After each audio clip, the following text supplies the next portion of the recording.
Hi Year 4. Today we are going to be authors and scientists. You are going to be classifying your mystery beasts. To do this, we will be learning to write using subordinating conjunctions. We will also be demonstrating our knowledge of animal classifications.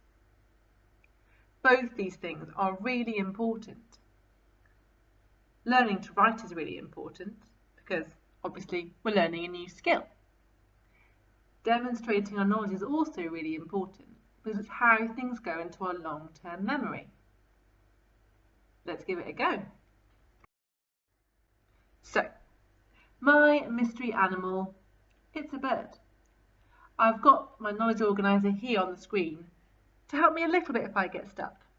I've also got some subordinating conjunctions. On the screen, I've got my main clause. It is a bird. I know this is a main clause because it makes sense by itself. I'm going to use a subordinating conjunction to create a subordinate clause to upscale my sentence. I have gone for, though many people will be confused as to this animal's classification, it is a bird. I have used the subordinating conjunction though, and I have turned that into a subordinating clause. I know this is a subordinating clause because it does not make sense by itself, though many people will be confused as to this animal's classification. You can see as I'm reading, I'm sort of waiting for the next bit. That's how I know it's a subordinate clause. It doesn't make sense by itself. As my subordinate clauses come first, I have my comma to separate my subordinate clause and my main clause. Ratius is a bird. Here I've gone for the main clause, still sticking with that same fact that my mystery beast is a bird.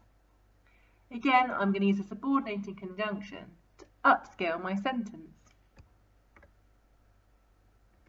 Due to the fact it is warm-blooded and lays hard-shelled eggs, Ratius is a bird.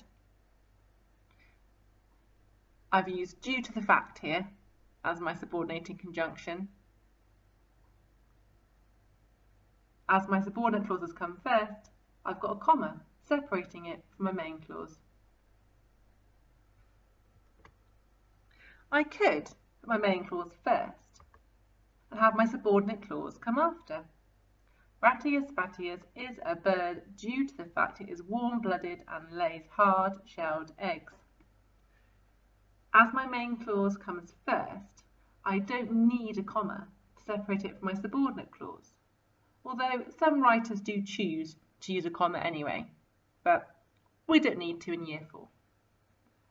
You only use a comma to separate a subordinate and a main clause if the subordinate clause comes first. You might want to pause here to stop and reread these so that can sink in. It's awful helpful to your learning if you can re-explain this to an adult in your room. This will help it go into your long-term memory. Ready for the next one?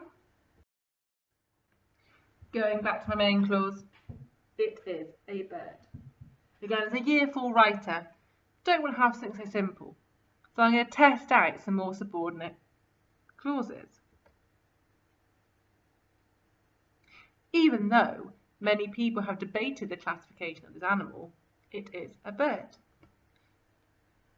My subordinating conjunction is even though, and as my subordinate clause comes first, I've got a comma separating it from a main clause. Even though many people have debated the classification of this animal, I know that's my subordinate clause because it doesn't make sense by itself.